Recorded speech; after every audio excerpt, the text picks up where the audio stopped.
So before my self-love journey, I would very much say I was broken inside, heartbroken.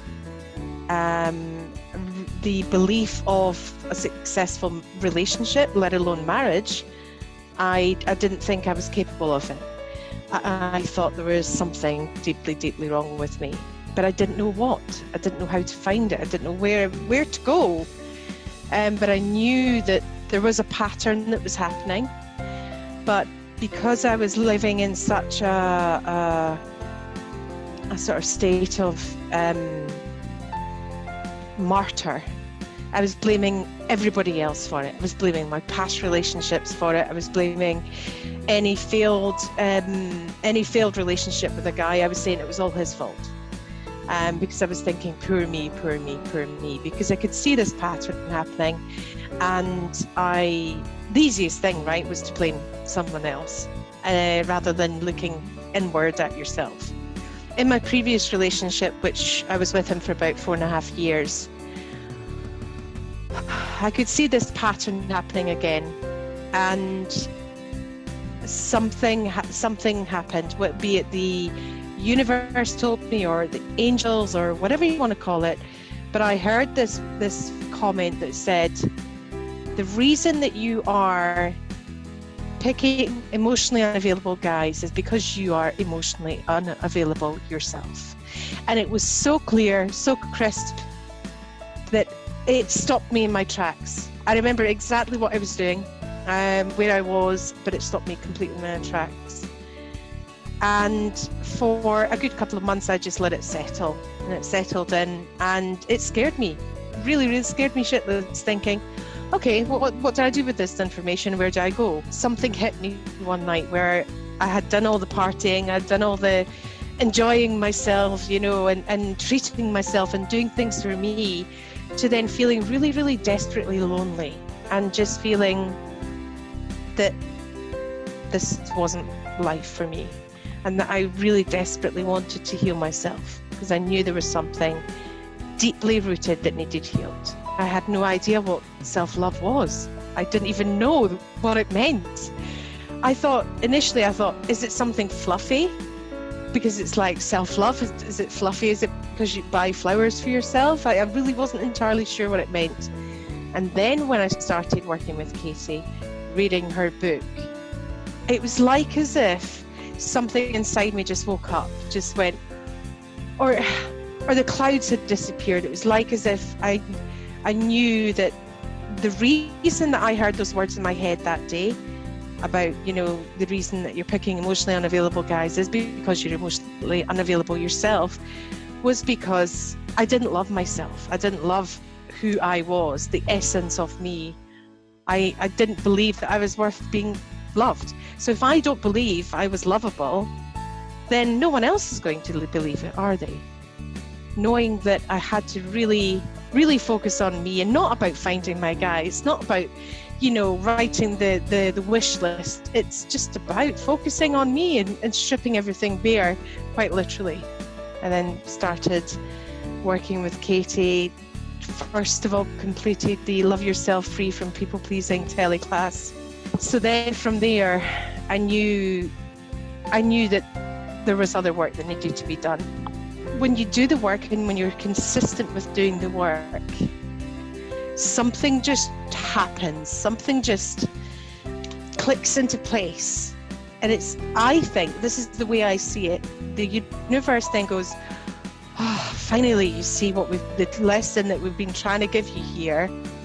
And now you can see why we took you on this journey, for you to then truly believe that you put yourself first in relationships, that you are your number one priority. And when that happens, the universe will go, here's your ideal guy, or here's your ideal life, because you're putting you first.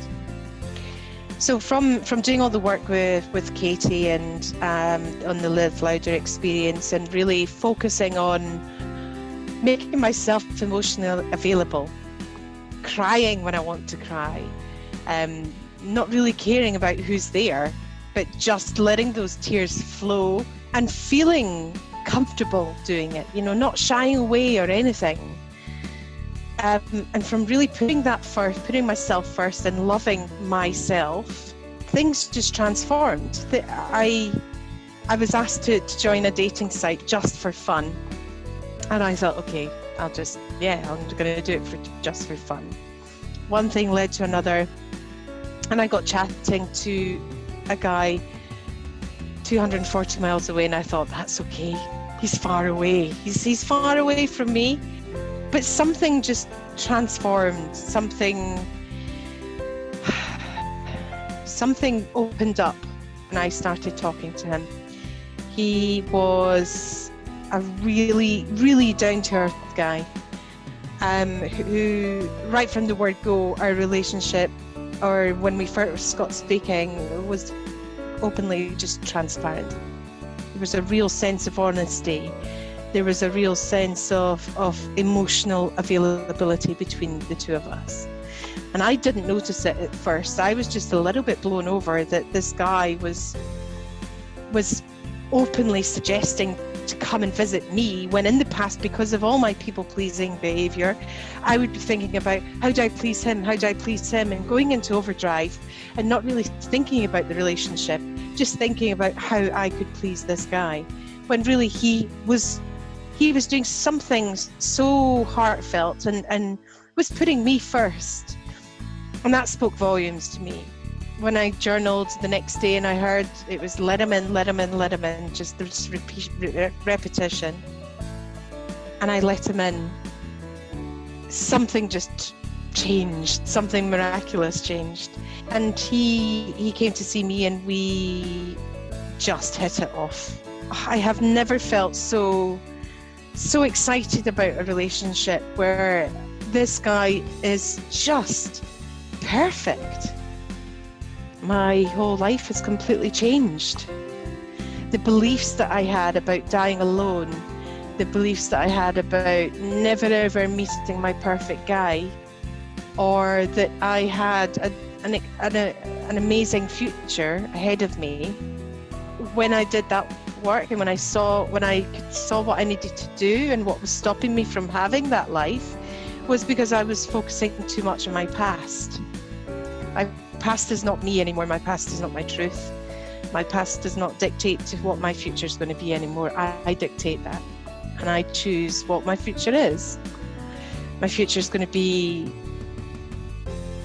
unbelievably exciting, full of loads of summer holidays in the sunshine, full of lots of laughter, because I laugh with this guy a hell of a lot, and tons of love. Like, the love that oozes from between us is incredible, because I 100% love who I am and put myself first. And it's as simple as this shit works. Because it so does. It really, really does work. But it's not fluffy. It's not easy. It's bloody hard. Yeah, and I mean that with so much depth there. There's a real, you've got to put in the work. You know, if everyone did this work, the world would be a much better place.